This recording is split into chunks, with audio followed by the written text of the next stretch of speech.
If you YouTube like how to start a trout hatchery, there's literally nothing online. My name's Ty Walker. I'm with Smoking Chimneys. We're here in Newcastle, Virginia, where we have our trout hatchery. We also do pastured pork, and my wife has a raw milk herd share. We've really focused on the trout here in the past probably 2 years. It was really a vision of ours when we first came here to really get this 1930s trout hatchery back up and running. So yeah, I got a phone call from a friend who was like, Ty, there's a trout hatchery in Newcastle, you should come check it out.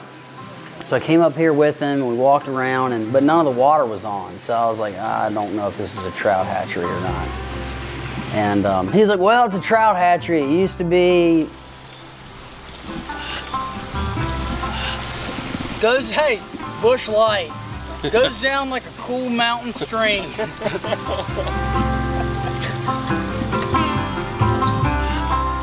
And I was like, man, I need to find somebody that has some experience with this property. I found out about a guy that used to work here back in the day, and I called him on the phone, I told him who I was, and I was like, man, look, I'll buy you lunch, I'll pick you up, I'll bring you back, just come up here with me and show me what's going on. And I picked him up, older guy, man, he like walked with a hunchback, had like a pipe wrench that was probably 4 feet long. I get him in the car, we're just kind of making small talk. We get up here, we're walking around, and the grass is like knee high. I mean, you can't really see what's going on. He's like digging around in the weeds. He finds this old cast iron valve, and he puts that pipe wrench on the valve and turns it, and then water is just like shooting everywhere. And at that moment, I was like, okay, I see the vision now. I see what this place could be. Dude, this thing, I found it was grown into the side of this apple tree that was here. Like hanging up, and I was like, what is this? And then I figured, oh dude, it's a key for the valves.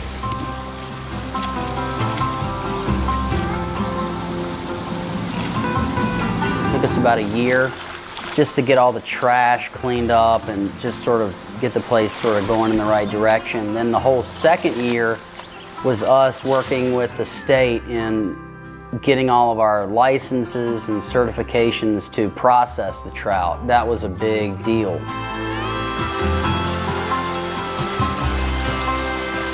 I found this old book that was written in the 1930s about raising trout. And it was funny because I'm reading this book and everything the guy's talking about is making sense. He was raising fish how we're raising fish now, almost 100 years later. It's been a big learning curve. You know, I've probably killed more fish than I've raised, but that's part of it. You know, every day you're learning something new about the fish and the water, and it's really interesting that there's no pumps on the property. It's all gravity fed. People have said when they've eaten the trout, they felt like it tasted like clean water. You know, they first hear about farmed fish and it really kind of puts them off, where, you know, if you come to our facility, you know, the trout are eating bugs. There's a 1,000-gallon-a-minute spring that is coming out of the rocks that's feeding all of our raceways and ponds. I mean, the water's 54 degrees year-round. A lot of hatcheries use like a recycled water system, like they're inside, they're in big swimming pools, they're using the water. That's called a closed system, like where they use the water and then they filter it and recycle it and they use it again. And that's what gives fish that like fish tank kind of taste. Trout have got to have clean water to live. You know, a lot of the hatcheries, you know, they may spend $20,000 or $30,000 a month on liquid oxygen, you know, pumping it into the water so they can have triple the amount of fish, and the fins are all rubbed off and they're all beaten, banged up. But raising trout and then raising trout that looks good, tastes good, smells good is like two totally different things. It's one of those things like taste and see, you know, like once you taste our product, I mean, we've had the best chefs in the area just rave about our products.